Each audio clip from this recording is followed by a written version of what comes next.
Halo semuanya, selamat datang lagi di sesi pembahasan kita kali ini. Nah, langsung aja yuk kita bedah materinya.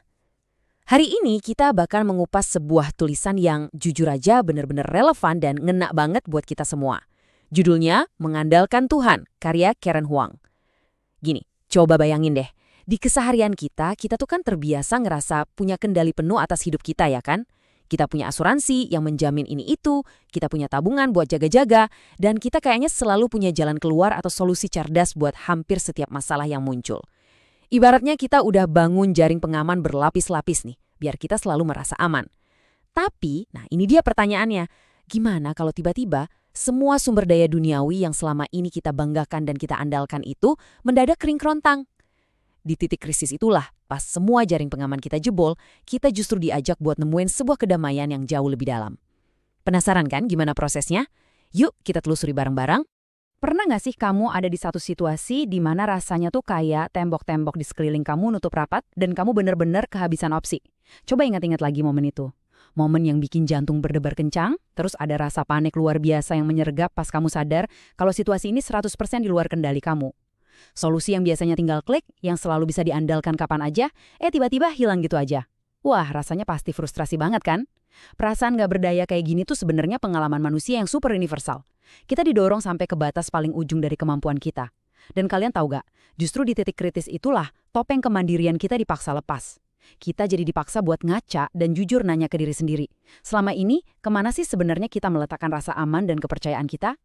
Nah, buat ngasih gambaran yang lebih nyata, penulis kita, Karen Huang, menceritakan pengalaman pribadinya yang aku yakin banget kita semua pasti pernah atau bisa ngerasain hal yang sama. Jadi ceritanya, suatu hari dia dihadapkan sama krisis medis keluarga yang beruntun. Ibunya tiba-tiba kena alergi yang parah banget dan di waktu yang bersamaan, keponakannya juga tersiksa gara-gara eksim. Dia ngelihat sendiri gimana penderitaan orang-orang yang dia sayang ini makin memburuk di depan matanya. Sebagai manusia modern yang hidup di zaman medis yang udah canggih, insting pertamanya apa coba? Ya pasti langsung lari ke apotek buat cari obat dong secepat mungkin. Kedengarannya gampang banget kan? Harusnya sih gitu. Tapi disinilah letak masalahnya. Pas dia sampai di apotek, obat-obatan yang sangat krusial itu sama sekali nggak ada. Kosong, nggak tersedia dimanapun. Coba dibayangin rasa frustrasi, kebingungan, dan ketakutan yang campur aduk pas ngeliat keluarga kesakitan, tapi sistem yang selama ini selalu kamu andalkan justru nggak bisa bantu apa-apa. Kenyataan pahit yang tiba-tiba numpuk ini langsung ngebawa Karen ke satu momen keputusasaan yang benar-benar murni. Di tengah rasa putus asa dan ketidakberdayaan yang total itu, pas dia berdiri dengan tangan kosong, gara-gara gak ada solusi dari apotek, Karen cuma bisa memanjatkan satu doa. Doa yang sangat sederhana tapi luar biasa dalam. Dia cuma bisa mengulang-ulang, Tuhan tolonglah aku. Perhatiin deh betapa polos dan sederhananya kalimat itu. Gak ada kata-kata puitis yang panjang lebar. Gak ada juga teologi yang rumit-rumit. Yang ada cuma seruan jujur dari hati yang paling rentan di saat dia sadar kalau dia benar-benar udah gak punya kekuatan apa-apa lagi. Teman-teman, ini tuh ibaratnya titik nol dalam kehidupan. Sebuah titik di mana kebiasaan kita buat mengandalkan hal-hal duniawi dipaksa berhenti secara mendadak. Dan justru disitulah pengandalan sejati kepada Tuhan baru benar-benar dimulai. Oke, sekarang kita masuk ke bagian pertama dari pembahasan kita, kuda, kereta, dan obat-obatan. Terus, apa hubungannya krisis obat-obatan modern ini sama sejarah? Wah, ini menarik banget. Mari kita tarik mundur dan lihat paralel yang luar biasa dari ribuan tahun yang lalu, tepatnya di zaman Raja Daud. Coba kita bandingin dua hal ini. Pertama, kita punya andalan utama orang modern zaman sekarang, obat-obatan. Ini mewakili semua hal keren kayak teknologi, sains mutakhir, uang, dan fasilitas kesehatan premium. Tapi, coba kita lihat ke zaman kuno. Andalan utama mereka itu apa? Kuda dan kereta perang. Di masa itu, punya pasukan berkuda dan kereta perang tuh ibaratnya puncak dari keamanan dan kekuatan militer manusia. Itu jaminan mutlak keselamatan mereka dari musuh. Sama persis kan? Sama gimana kita hari ini ngerasa super aman dan tak tersentuh kalau kita punya asuransi elit, akses ke rumah sakit terbaik, atau kontak dokter spesialis langganan. Pada dasarnya, mau itu obat modern ataupun kereta perang kuno, dua-duanya adalah sumber daya duniawi yang sering banget tanpa kita sadari kita jadikan tumpuan utama hidup kita. Poin krusialnya itu diringkas dengan sangat sempurna di Mazmur pasal 20 ayat 8. Dengerin baik-baik ya pergeseran fokus yang sangat dramatis ini. Orang ini memegahkan kereta dan orang itu memegahkan kuda, tetapi kita bermegah dalam nama Tuhan Allah kita. Konteks di balik ayat ini tuh penting banget buat kita pahami. Bangsa Israel waktu itu bukannya kelompok lemah yang nggak punya senjata loh. Mereka tuh punya bala tentara, mereka juga punya akses ke kereta dan kuda-kuda yang hebat itu. Tapi, nah ini pencerahannya. Alih-alih mengandalkan kekuatan militer yang udah jelas-jelas kelihatan di depan mata, gagah, dan bisa disentuh, mereka justru ngambil keputusan sadar untuk menaruh kepercayaan terbesar mereka pada otoritas ilahi yang nggak terlihat. Mereka memilih untuk menundukkan apa yang fana dan sementara di bawah apa yang abadi. Jujur aja, ini adalah sebuah keputusan mental dan spiritual yang butuh keberanian luar biasa. Kita lanjut ke bagian kedua dari explainer kita, mengandalkan nama Tuhan. Nah, pertanyaannya sekarang, kenapa sih Raja Daud dan bangsa Israel bisa ngerasa sangat terhibur dan seberani itu buat ngambil keputusan tersebut? Kenapa mereka milih buat menaruh kepercayaan mereka di dalam nama Tuhan? Teman-teman, nama Tuhan di sini tuh bukan sekedar sebutan atau label biasa ya. Ini adalah representasi utuh dari karakter Tuhan itu sendiri. Bangsa Israel bisa percaya dengan penuh keberanian karena 3 pilar fundamental ini. Pertama, karena siapa Dia? Dia itu sang pencipta alam semesta. Jadi otomatis dia punya otoritas tertinggi atas segala sesuatu yang ada. Kedua, karena sifatnya yang nggak pernah berubah. Gini, manusia kan gampang banget berubah pikiran ya.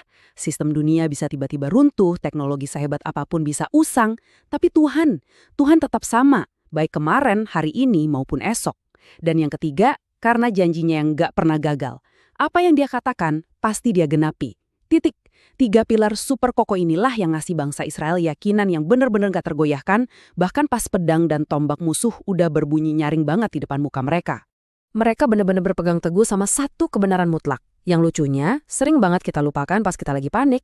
Kebenarannya adalah, Tuhan yang mereka sembah itu adalah Tuhan yang benar-benar berdaulat penuh dan berkuasa atas segala situasi. Ingat ya, segala situasi. Gak ada satupun kejadian yang luput dari pandangannya. Kayak yang dicatat juga di ayat ke-7 dari Mazmur yang sama. Dia bakal mendengar doa mereka dari surganya yang kudus dan pasti membebaskan mereka. Coba deh kita renungkan ini sebentar. Pas semua sumber daya duniawi yang mati-matian kita puja itu gagal, entah itu pas kereta perang hancur lebur di medan pertempuran, atau pas obat-obatan yang paling kita butuhkan tiba-tiba habis total di semua apotek, kedaulatan Tuhan itu tetap berdiri tegak, nggak tersentuh sedikit pun sama kekacauan dunia ini. Tapi wajar banget kalau sekarang muncul satu pertanyaan praktis. Pas kita ngomongin soal kedaulatan Tuhan yang absolut ini, kamu mungkin mikir gini, terus apakah ini berarti Tuhan sama sekali nggak pakai sumber daya duniawi? Apakah kita sebagai orang beriman tuh harus membuang semua obat-obatan medis dan murni cuma ngandelin doa aja? Ini tuh kesalahpahaman yang sangat-sangat umum terjadi pas kita ngomongin soal gimana iman berinteraksi dengan kesembuhan praktis di dunia nyata. Jangan sampai salah kaprah ya. Yuk, kita luruskan hal ini bareng-bareng, biar kita nggak jatuh ke ekstrem yang salah dan tetap punya pemikiran yang jernih dan seimbang. Beberapa minggu setelah krisis kepanikan luar biasa yang dialami Karen Huang, kondisi ibu dan kemenakannya itu pelan-pelan akhirnya tertangani dan mereda. Nah, pas dia lagi merenungkan semua kejadian itu, Karen dapat sebuah pencerahan spiritual yang menurutku indah banget. Dia merasa Tuhan seolah-olah berbisik ke dia, ada waktunya aku memakai obat-obatan untuk menyembuhkan, tapi obat-obatan tidak menentukan hasil akhirnya, tetapi aku. Wah, ini dia kuncinya teman-teman. Jangan sampai kita menuhankan obat-obatan, tapi andalkanlah Tuhan yang udah ngasih hikmat ke para ilmuwan buat nyiptain obat tersebut. Tuhan itu pasti dan malah sangat sering pakai dokter, ilmu sains, dan obat-obatan modern sebagai alat rahmatnya. Tapi ingat, kita nggak boleh sampai ketukar antara alat dengan sang pembuat keputusan tertinggi. Alat-alat duniawi ini bisa aja tersedia, bisa juga tiba-tiba lenyap, tapi hasil akhirnya sepenuhnya dan selamanya cuma ada di tangan Tuhan. Sekarang kita masuk ke bagian ketiga sekaligus bagian terakhir kita, damai di tengah masalah. Memahami otoritas tertinggi Tuhan ini tuh harusnya bisa merubah total cara kita bereaksi pas ada krisis yang datang tiba-tiba. Gini, kemenangan atas masalah kita pada akhirnya emang selalu berasal dari Tuhan. Tapi kita juga harus siap mental bahwa bentuk kemenangannya itu bisa berupa salah satu dari 2 hal ini. Kadang, dalam kemurahan hatinya yang luar biasa, dia ngasih kita sebuah penyelesaian yang instan. Penyakit tiba-tiba sembuh total, masalah keuangan langsung selesai, atau jalan keluar tiba-tiba kebuka lebar gitu aja di depan mata. Enak banget kan kalau gini? Tapi di waktu lain, yang mungkin awalnya berasa berat banget buat kita terima, dia memilih buat ngasih rahmat untuk menjalaninya. Maksudnya gimana? Ya, masalahnya mungkin masih ada nongkrong di depan kamu, penderitaannya atau rasa sakitnya belum hilang 100%, tapi di tengah badai yang lagi ngamuk itu, Tuhan ngasih kekuatan supranatural. Dia ngasih kesabaran ekstra dan kasih karunia yang melimpah banget supaya kita tetap bisa melewati semua rintangan itu tanpa hancur berantakan. Jangan lupa ya, keduanya, mau itu solusi instan atau rahmat buat bertahan, dua-duanya adalah bentuk pertolongan yang sama-sama sempurnanya dari Tuhan. Karena sekarang kita udah paham kalau Tuhan yang pegang kendali penuh atas hasil akhir, baik lewat solusi langsung maupun lewat rahmat untuk bertahan, kita bisa banget nih nerapin prinsip-prinsip ini di kehidupan kita sehari-hari. Yang pertama, kita nggak perlu lagi biarin diri kita dikuasain sama kecemasan yang bikin lumpuh. Rasa panik pas obat nggak ada di apotek, atau pas rencana yang udah kita susun rapi tiba-tiba gagal total, sekarang bisa diredam. Kenapa? Karena yang kedua, kita punya jaminan pasti kalau dia selalu ada nemenin kita. Bukan karena perasaan kita lagi seneng aja ya, tapi karena dia sendiri yang udah berjanji, dan janjinya itu mutlak nggak bisa dibantah. Dan yang ketiga, kita sekarang bisa berdiri tegak, natap masalah-masalah kita langsung di depan mata, bukan lagi dengan rasa takut atau ciut, tapi dengan penuh harapan dan damai sejahtera. Kedamaian yang cuma bisa datang pas kita benar-benar sadar siapa sih sosok luar biasa yang lagi berjalan di samping kita ini. Sebagai penutup sesi pembahasan kita kali ini, aku pengen ngajak kita semua buat sama-sama merenungkan doa penyerahan diri yang ditulis sama Karen Huang. Di momen krusialnya, dia berdoa gini, "Bapa Surgawi, berikan aku keberanian untuk mengandalkan Engkau. Bantulah aku untuk percaya bahwa Engkau adalah segala yang Engkau janjikan." Coba perhatiin deh, dia pakai kata keberanian di situ. Pemilihan kata yang tepat banget kan? Karena sungguh butuh keberanian yang gak main-main buat ngelepasin jari-jari kita yang udah terbiasa nyengkrem erat kendali atas kereta perang dan obat-obatan duniawi kita, lalu memilih buat terjun bebas dan sepenuhnya bersandar pada janji Tuhan yang secara fisik gak kelihatan. Nah, aku mau ninggalin satu pertanyaan terakhir buat kalian renungkan baik-baik nih. Nanti pas krisis berikutnya tiba-tiba ngetuk pintu hidup kamu dan semua kereta perang duniawi yang selama ini kamu banggain itu mogok total, apa yang bakal kamu lakuin? Apakah kamu bakal menyerah sama kepanikan, atau kamu bakal nemuin kedamaian dengan mengingat siapa yang sebenarnya lagi memegang kendali atas segalanya? Teruslah temukan kedamaiannya di tengah badai ya teman-teman. Terima kasih banget udah nemenin aku bedah materi ini sampai akhir, dan sampai ketemu lagi di sesi pembahasan seru berikutnya.